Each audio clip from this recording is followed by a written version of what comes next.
Well, let's bring in Cruz supporter Steve Lonegan. And Steve, with a welcome to you, what did you think of that exchange?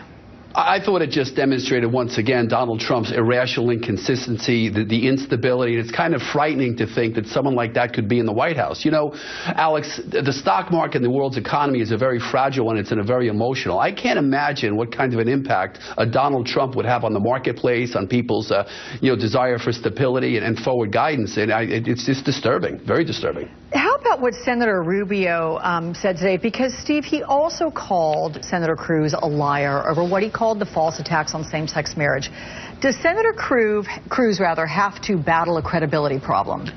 Senator Ted Cruz, at the age of 15 years old, memorized the Constitution of the United States verbatim and went around Texas lecturing to Rotary clubs and chambers of commerce on the Constitution. He then put himself through Princeton University and Harvard University so he could come out as an attorney and defend that Constitution.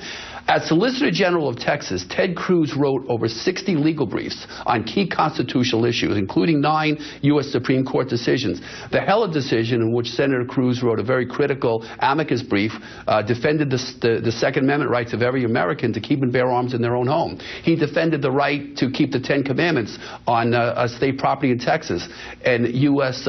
sovereignty. I mean, this is a man who has made the Constitution his life's work.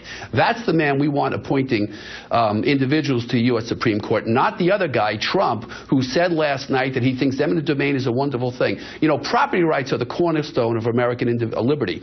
And the fact that Trump thinks that a government bureaucracy can just come along and take someone's property because they think it'll create a couple of jobs is a dangerous, dangerous position. And even moderate Democrats go along with that one. Look, Steve, I don't think that people question the intelligence of Senator Cruz. I mean, we should also add to his credibilities that, to his bona fides, rather, that when he was at Princeton, he won the national debate championship twice. That's a pretty hard thing to do.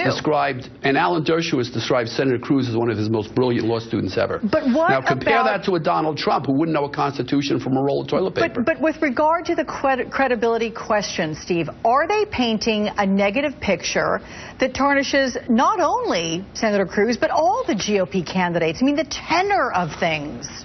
Yes, they are, and it's Donald Trump that's driving that narrative. I mean, Donald Trump sounds much more like a left-wing liberal Democrat, not even a moderate Democrat. His attacks against George Bush last night were disgusting, and it showed what he was really made of. And his statement, his statement last night that he would go after the carrier company who's taking 1,400 jobs and going to Mexico. If he was a real free market supporter and believed in the economy, he never mentioned the effects of the United Steelworkers Union on Carrier and how they drove salaries so high that Carrier can't be competitive. He never mentioned the EPA and its regulations that crush jobs and crush businesses in this country. Instead, he turns around and says he's going to use the presidency like an authoritarian dictator, an individual go after one company with punitive attacks. That's it. That is not what America's about. It's not something we can allow in the White House. It's absolutely essential that Republican primary voters stop this guy from being our nominee. But if you look at the voters right now, the latest polls we've been putting up here this morning, Steve, in the state of South Carolina, you have Donald Trump leading your candidate by double, 42 to 20%. What is it about his message that's not getting out? And what kind of showing do you think Senator Cruz has to make to say, all right, South Carolina was a success? I think Senator Cruz has to stay on message with his stability, his certainty, and his intelligence. And remember Iowa. We won Iowa with the most votes by a Republican candidate in Iowa caucus history by a significant margin of 6 votes. And Senator Cruz outperformed expectations in New Hampshire.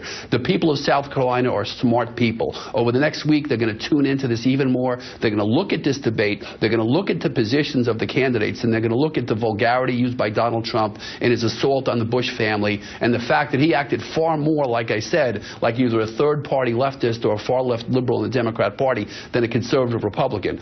Ted Cruz will win South Carolina, then on to Nevada, where I am now, where I expect another victory. All right. Steve Lonegan, thanks for weighing in. Appreciate that. Thanks, Alex.